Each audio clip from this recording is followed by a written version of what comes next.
कहानी की शुरुआत हमेशा की तरह एक डरावने सीन से होती है, जहां हम देखते हैं एक ओल्ड लेडी को जो कपड़े सिलाई कर रही होती है और वो एक सॉन्ग गुनगुना रही होती है। ये रात का टाइम होता है। इसके बाद वो कुछ फील करती है और अपना काम छोड़कर बाहर जाती है। यहाँ हम देखते हैं कि वो डोमेस्टिक एनिमल्स को पालते हैं, जैसे कि भेड़ बकरियाँ। इस टाइम भेड़ बकरियाँ आवाज़ निकाल रही होती हैं, जैसे इन्होंने किसी चीज़ को अपने आसपास फील किया हो। वो औरत इनको काउंट डाउन करने आई थी। इस फार्म हाउस की एंट्री पर इस लेडी ने दीवार पर बोतल्स और कुछ लोहे की चीज़ें लटकाई थी और फिर वो भेड़ बकरियों को प्रोटेक्ट करने लगती है और फिर वो वापस घर आती है, जहां हमें इस लेडी के बारे में और कुछ भी पता चलता है, जैसे इसका हस्बैंड बीमार है और वो बेड पर पड़ा है क्योंकि वो कोमे में होता है और घर में इन दोनों के अलावा कोई भी नहीं होता। इनके आसपास भी कोई घर नहीं था और हर तरफ से खामोशी होती है। साफ लग रहा था इस औरत की लाइफ में सीरियस प्रॉब्लम्स हैं। इसका हस्बैंड भी बेड पर है और वो बेबस और लाचार पड़ा है। आधी रात को हमें फिर से फार्म हाउस का व्यू दिखाया जाता है, जहां हमें दिखाए हुए खाली बोतल्स और वो लोहे की चीज़ें अचानक से हिलने लगती हैं। इससे साउंड क्रिएट हो रहा था और ये हवा नहीं कर रही थी और जो सब जानवर आवाज़ निकाल रहे थे एकदम से खामोश हो जाते हैं। ऐसा लग रहा था जैसे किसी ने इन सब जानवरों के दिमाग को अपने कंट्रोल में कर लिया हो और ये आमतौर पर नहीं होता। और इन्हीं जानवरों के बीच में हमें एक डार्क फिगर को दिखाया जाता है। अब जाहिर सी बात है वो कोई इंसान नहीं था और ठीक इसी टाइम वो ओल्ड लेडी अपने घर के किचन में सब्जियां काट रही होती है और वो जब सब्जियां काट रही होती है तो कोई अनविजिबल पावर उसके पीछे पड़ी हुई चेयर को मूव करती है। चेयर के मूव होने की आवाज़ से वो ओल्ड लेडी डर जाती है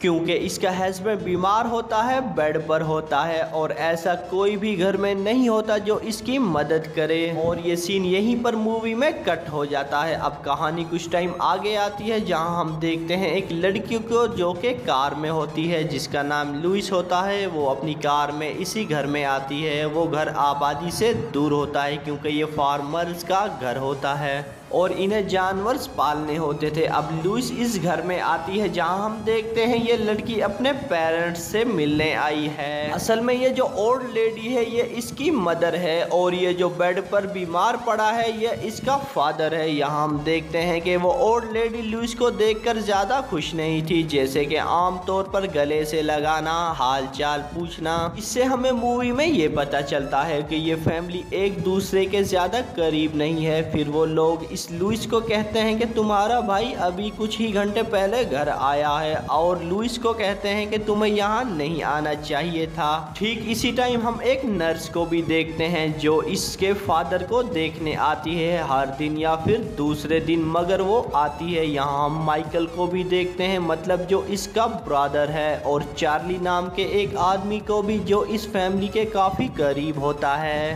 रात को डिनर पर हमें इस फैमिली के लटके हुए चेहरे नजर आते हैं, खास तौर पर लुइस की माँ जो किसी से ज्यादा बात भी नहीं कर रही थी। डिनर के बाद लुइस और माइकल की बातें होती हैं, जिससे हमें ये पता चलता है माइकल ने शादी की है, इसकी वाइफ है और 2 बेटियां हैं। मतलब इसकी लाइफ अच्छी है और वो खुश है। लुइस सिंगल है और वो अपनी मदर के बारे में भी बात कर रहे होते हैं क्योंकि वो काम भी करती है और अपने बीमार हस्बैंड को भी संभालती है। लुइस यहाँ कुछ दिन गुजारने के लिए आती है। इनके पेरेंट्स ओल्ड हैं और वो इनको अकेला नहीं छोड़ सकती थी। और अब इस मूवी में इंटरेस्टिंग सीन दिखाए जाएंगे, जहाँ पर ये कहानी एक दिलचस्प मोड़ लेगी। जब लुइस डिशेस वॉश कर रही होती है तो बाहर का दरवाजा खुद ही खुल जाता है। फिर वो दरवाजे को देखने के लिए जा रही थी और इसके पीछे हम देखते हैं वो दरवाजा बंद करती है और हम इसके पीछे इसकी माँ को देखते हैं। अचानक से लुइस अपनी माँ को अपने पीछे देखती है तो डर जाती है। इसकी माँ इससे पूछती है कि तुमने क्या देखा, तो वो बोलती है कि कुछ नहीं, हवा से दरवाजा ओपन हो गया था।